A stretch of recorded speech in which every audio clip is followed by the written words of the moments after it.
So I watched a film called The Wailing the other night. This is another one that Danny has also seen because he saw it at London Film Festival. I was invited at the time. I blew it off, and you children, stop sniggering. I was thinking about whales and blowholes, and that's what was funny to me. I see. It was a great whaling pun, wasn't it? Yeah. Good whaling pun to start the review. This is a Korean movie directed by someone called Hong-jin, who directed a very good crime thriller called The Chaser, and subsequently another one called The Yellow Sea, which I haven't seen, but Danny says is great. So this is his new film. It's a we just finish each other's sentences. It's like finish each other's sandwiches. So this is a hard to categorize horror epic. It's a little bit of a departure by this director. It is set in a small village in South Korea, and it's about a somewhat bumbling policeman who's investigating a series of strange events where it seems like people are getting ill, going crazy, and committing horrific crimes. And suspicions fall in various different places, including on possible mushrooms that might be driving people crazy, or this mysterious Japanese man who lives out in the woods and is sort of seen near the scenes where things are happening. And things get generally increasingly spooky and strange. We don't have a good clip of this because it is in Korean. So here is a bit of a cartoon whale singing a song.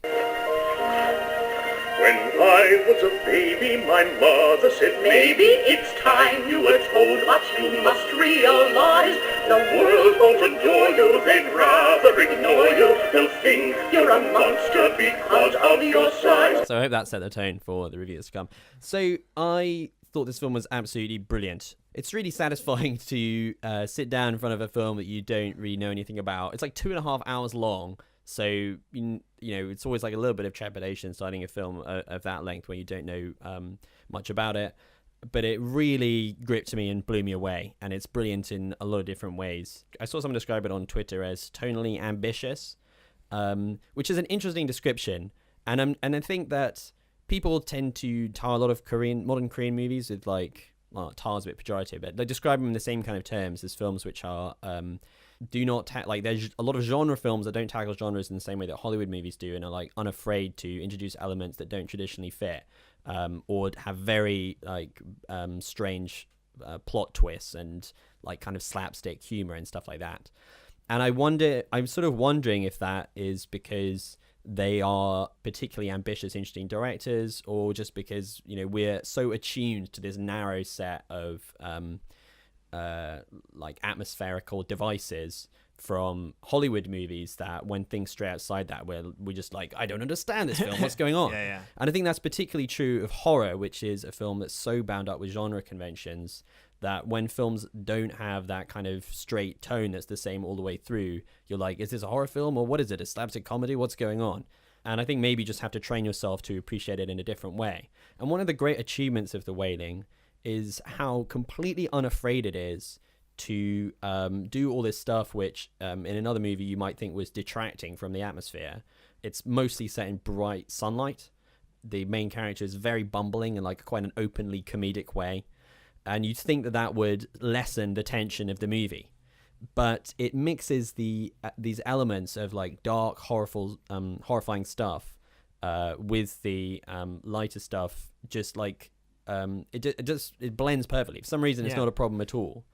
And there's one centerpiece like exorcism sequence which starts with a lot of like colorful dancing around and doing like ritualistic shaman activity, and it's kind of like, it looks like a Morris dancer, the main guy who's doing it. And so it doesn't begin in like this foreboding, like get ready for a crazy scene sort of way. But it goes on, and it like cuts between him doing this ritual and another guy doing a ritual, and the effect it has on this little girl who they think might be possessed. And after a few minutes of this, it starts getting really tense, and then it goes on a bit longer, and you're like, I don't know, I felt suddenly I was like, I'm terrified, and I wish this would stop. You know, it's like it's not just through the it going on for a long time, but the way that the material is handled. Yeah, I don't know. It was like it played a trick on me, you know. Well, exactly. It's like what you were saying about them not obeying the same kind of like genre conventions, it just makes you feel a bit unmoored. Because like in a Hollywood movie, you'd know how the things were going to end, but because like it's kind of thrown out the rule book at this point, you're like, oh, Jesus Christ, what's going to happen? Yeah, absolutely. And I think it's not like, I think you could have the movie described to you in a way that made you just think it was this crazy melting pot of like mental ideas, and it's like, what's going to happen next? I don't know. Something insane, probably. But it's a film which is very meticulously made and very carefully plotted, and quite intricately plotted. And there's a lot of stuff is like there. It's all there for a reason, and it feels like it's this puzzle. It's not like a sort of puzzle box of a movie, which throughout the movie is challenging you to pay attention to what you're watching, and is presented in such a way as to kind of say like, this is going to be important later all the time. And there's a lot of twists and things don't go where you expect. It really fills that 2.5 hours. It really fills that 2.5 hours. It has an absolutely like an amazing final act. So it's the sort of the way that the story ties together is extremely satisfying. It doesn't feel remotely like a film which is just like, let's put the craziest elements to shock the audience in. It's you feel very confident throughout that you're in the hands of someone who really knows what they're doing with the story, and also knows what they're doing in each individual scene to get a certain reaction out of you. And there's a few real like amazing set piece sequences that are just incredibly tense, and you have absolutely no idea how they're going to end. And I thought it was brilliant. It really, What I would say, like, I did find it genuinely terrifying at points, and I think on reflection, it like draws from these like core like horror ideas. Like first, it's like the idea of like the sort of stranger in the woods, which I think it's the part of the lizard brain of, there's something in the woods is always terrifying. But it's the idea that like you can lose control and not have any control of your actions is doubly terrifying. And then the other thing it really successfully communicates is the sort of parental horror of that you can't protect your child. Yeah. Like when you become a parent, like you're hardwired to protect your kin, and the idea that you can't. And the way that sort of happens to this main guy, who starts off, like you say, as a sort of bumbling, fat, like idiot cop.